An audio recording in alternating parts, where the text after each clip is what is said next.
මුහුද පතුරයි. හරිම ලස්සනයි නේද සංසයක්කි. ඔව්. ඉතින් අපිට කියන්නකෝ මේ සර්ටිෆිකට් එක ගැන. මම හිතන්නේ මේක ඔය ඇඳපු චිත්‍ර. ඕකේ ග්‍රේඩ් 4 මගේ ඇඳපු චිත්‍ර එක මම ඇඳේ අවුරුදු කුමරයි කුමරියයි. ඔව්. ඉතින් අපිට කියන්නකෝ ඔයා මේ චිත්‍ර අඳින්නේ කොයි වගේ වෙලාවටද? වගේ ලෙෂර් ටයිම් එකටද? ගොඩක් වෙලාවට හවස් වෙලාවක අඳිනවා. නිදහස් ඕන වෙලාවක අඳිනවා. එතකොට ඔයාට චිත්‍ර අඳින්න උදව් කරන්නේ කවුද? ගොඩක් ඉස්කෝලෙන් උදව් කරනවා. තව දිලිනි බස්නායක අක්කත් මට ගොඩාක් උදව් කරනවා. සමන්තිකා ටීචර් මගේ චිත්‍රපටයේ ටීචර් මට මුහුදු වෙල්ල ගැන ගොඩක් කියලා දුන්නා. තව මට ජාත්‍යන්තර තරඟ වලට යන්න හම්බුනේ PSA නද සිල්වර් සර් නිසා. ඒක නිසා මම මේ වෙලාවේ හැමෝටම උදව් ස්තුති කරනවා. ඔව් නංගි ජාත්‍යන්තරයෙන් ලබාගත්තු ජාතිවල තියනවද? ඔතන තියෙන මේ ග්ලූස් ඒවා.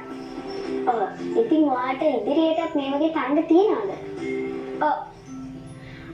ඉතින් කියන්නකෝ ඔයාට පාසලෙන් ලැබෙන සහයෝගය කොහොමද කියලා? ලොකු සහයෝගයක් ලැබෙනවා.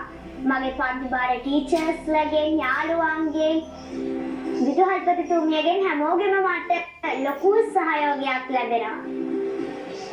සංකේතී අනාගත බලාපොරොත්තුව මොකක්ද? මම කැමති අම්මා වගේ ලෝය කෙනෙක් වෙන්න. ඔව්. ඉතින් ඔයා මේ විදිහට දැන් ඔයා චිත්‍රات අඳින පාඩම් වැඩිමත් කරන්න ඕනේනේ. ඔයා මේ දෙක හරියට කොහොමද කරන්නේ? කියන්නේ චිත්‍ර අඳිනවා මොකක් හරි ටයිම් ටේබල් එකක් වගේ හදාගෙන තියනවද? මුලින්ම පාඩම් වැඩ කරලා ඉවර වුණාම නිදහස්නේ. ඊට පස්සේ මම චිත්‍ර අඳින්න පාඩම් කරන්න ගන්නවා. ඔව්.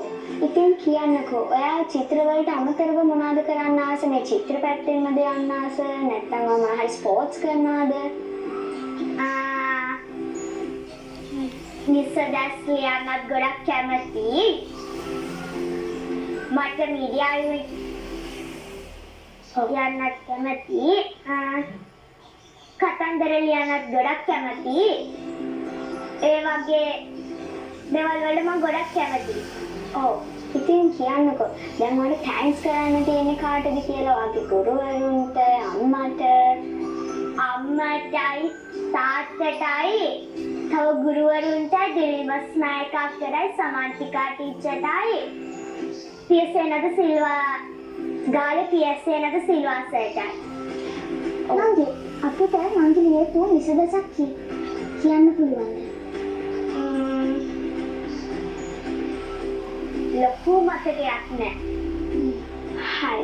ඉතින් අපේ යාළුවට ගොඩක් ස්තුති කරන අද අපිත් එක්ක මේ වගේ එකතු වෙලා ඉඳලා අපි එයාගේ ලස්සන චිත්‍රات බැලුවට ඒ වගේම ඔයාගේ අනාගත බලාපොරොත්තු වලට අපි සුබ පතනවා.